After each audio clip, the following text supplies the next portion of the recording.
فوز عمری اللہ ان اللہ بصیر بالعباد ولا حول ولا قوة الا باللہ العلی العظیم حسبنا اللہ ونعم الوکیل نعم المولا ونعم النصیر اعوذ باللہ من الشیطان اللعین الرجیم بسم اللہ الرحمن الرحیم الحمد للہ الذی لا مضاد له فی ملکہ ولا منازع له في أمره ولا شبيه له في عظمته ثم الصلاة والسلام على رسوله الكريم الأمي المكي المدني القرشي الهاشمي بالقاسم محمد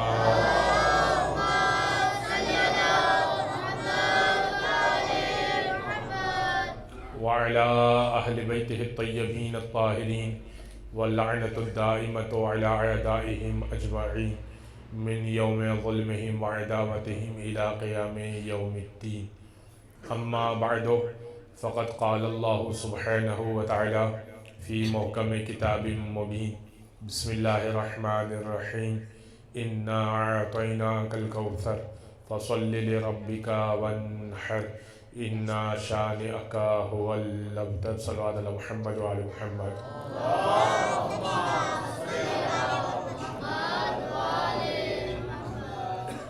حضرت گرامی فضائل و ذکر بی فاطمہ سے متعلق ہمارا عنوان ہے، اور کل آپ کی خدمت میں نے کچھ باتیں جناب مریم کے اور جناب فاطمہ کے تقابل کے حساب سے پڑھی تھی۔ آج وہیں سے آغاز کرتے ہیں اور پھر جو میں نے سورہ پڑھا اس کے اوپر گفتگو کرتے ہیں۔ ارشاد رب العزت ہے، یا مریم ان اللہ اصطفاکی وطہرکی واصطفاکی علی النساء العالمین۔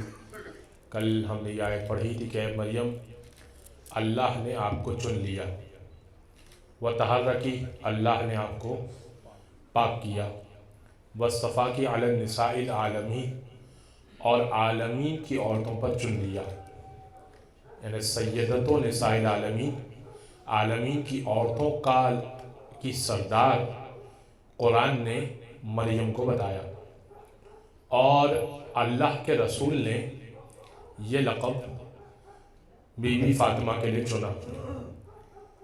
تو اب کسی نے سوال کیا کہ اے محمد مصطفیٰ، آپ کہتے ہیں کہ میری بیٹی سیدۃ نساء العالمین ہے، میری بیٹی فاطمہ وہ عالمین کی عورتوں کی سردار ہیں، اور قرآن یہ کہہ رہا ہے کہ مریم عالمین کی عورتوں کی سردار ہے، تو یہ دو باتیں تو مختلف ہو گئی، یہ دو باتیں مختلف ہوئی نا۔ قرآن کہہ رہا ہے کہ جناب مریم عالمین کی عورتوں کی سردار ہے، اور آپ کہہ رہے ہیں کہ میری بیٹی عالمین کی عورتوں کی سردار ہے، فاطمہ تو سیدۃ النساء العالمین، تو یہ دو باتیں مختلف ہیں، اس کا کیا جواب ہے؟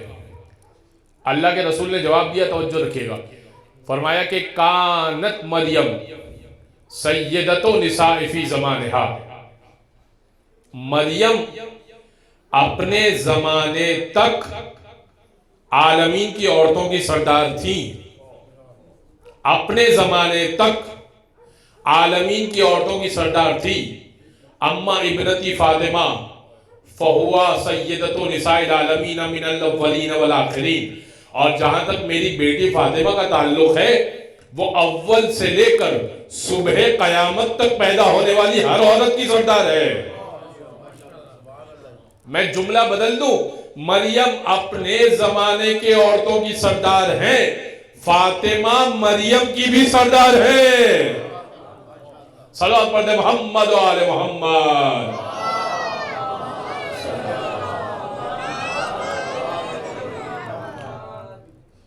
11ویں امام کے دور میں میری کوشش ہوتی ہے کہ ہر دفعہ کچھ بقیہ ائمہ کا تذکرہ ہو، کیونکہ کم ذکر کیا جاتا ہے۔ تو 11ویں امام کے دور میں معتمد نے ایک مناظرہ رکھوایا، اور اس نے ایک سوال پیدا کیا کہ افضل کون ہے، فاطمہ ہیں یا مریم ہے؟ تو دربار کا ایک